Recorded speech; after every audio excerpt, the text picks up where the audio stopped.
आज 14 जनवरी 2026 है और पूरी दुनिया की निगाहें टिकी हैं ईरान पर। वहां जो हो रहा है ना, वो अब सिर्फ एक अंदरूनी मामला नहीं रहा। हालात बहुत गंभीर हैं, गृह युद्ध के कगार पर पहुंच चुके हैं और अब तो इसमें अमेरिका भी सीधे सीधे चेतावनी दे चुका है। इस पूरे संकट की जो सबसे भारी कीमत चुकानी पड़ रही है, वो है इंसानी जानें। ह्यूमन राइट्स ग्रुप्स के हिसाब से अभी तक 2571 से ज्यादा लोगों की मौत हो चुकी है। और सोचिए, ये तो सिर्फ वो आंकड़ा है जो कंफर्म हुआ है।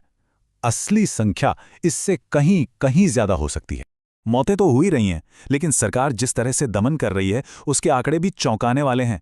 18,000 से भी ज्यादा प्रदर्शनकारियों को गिरफ्तार कर लिया गया है। ये सिर्फ नंबर नहीं है, ये इस बात का सबूत है कि सरकार अपनी खिलाफ उठने वाली हर आवाज को कुचल देना चाहती है।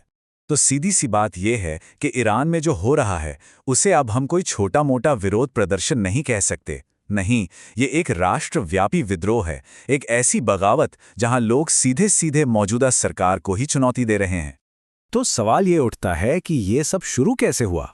आखिर एक छोटा सा विरोध प्रदर्शन इतनी बड़ी राष्ट्रव्यापी बगावत में कैसे तब्दील हो गया? देखिए, शुरुआत तो बहुत ही आम मुद्दों से हुई थी।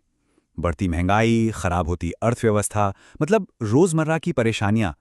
पर लोगों का गुस्सा जब सड़कों पर उतरा, तो बहुत जल्द उनकी मांगें भी बदल गईं। अब बात सिर्फ आर्थिक राहत की नहीं थी, बल्कि राजनीतिक बदलाव की हो रही थी।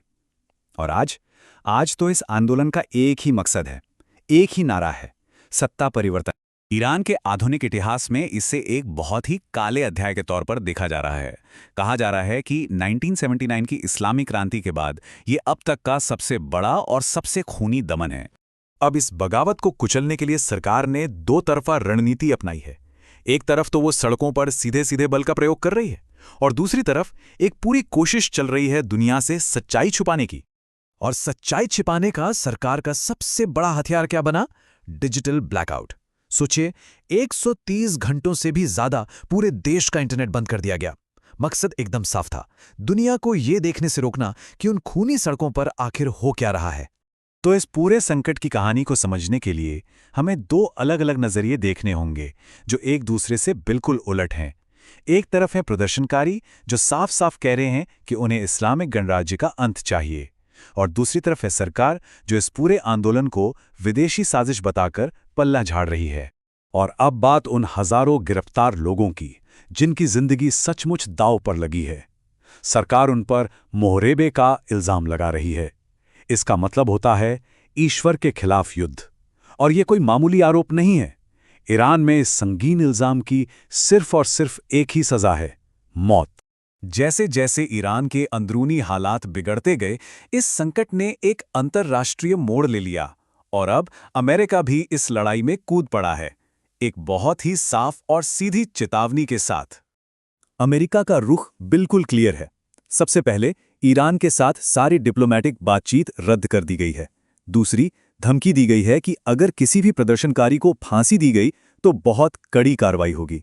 इसके अलावा और भी ज्यादा आर्थिक प्रतिबंध लगाने की बात कही गई है, और प्रदर्शनकारियों को खुला समर्थन देने का ऐलान किया गया है। अमेरिकी राष्ट्रपति का ये बयान देखिए, इसने इस संकट में एक नया एंगल जोड़ दिया है। उन्होंने कहा, ईरानी देशभक्तों, प्रदर्शन करते रहो, मदद रास्ते में है। अब ये मदद, इसका असली मतलब क्या है? क्या ये सिर्फ नए प्रतिबंध होंगे, या कोई खुफिया मदद, या फिर कुछ और भी बड़ा होने वाला है? इस एक लाइन पर पूरी दुनिया में बहस छिड़ गई। तो सवाल ये है कि ईरान में जो हो रहा है, उससे बाकी दुनिया को क्या फर्क पड़ता है? फर्क पड़ता है, और बहुत बड़ा पड़ता है, क्योंकि इस आग की लपटें ईरान की सरहदों के बाहर भी महसूस की जाएंगी। सबसे पहला और सबसे सीधा असर पड़ेगा तेल की कीमतों पर। ईरान ओपेक का एक बड़ा सदस्य है। वहां जरा सी भी गड़बड़ी का मतलब है पूरी दुनिया में तेल की सप्लाई पर असर, यानी पेट्रोल डीजल के दाम आसमान छू सकते हैं। और इससे भी बड़ा डर यह है कि अगर यह संकट और फैला तो पूरा का पूरा मिडिल ईस्ट इसकी चपेट में आ सकता है।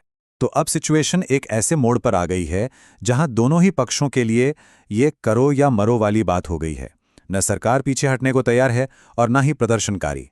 पूरा देश एक बहुत ही नाजुक मोड़ पर खड़ा है। इसीलिए आने वाले 48 घंटे बहुत सी ज्यादा क्रिटिकल हैं।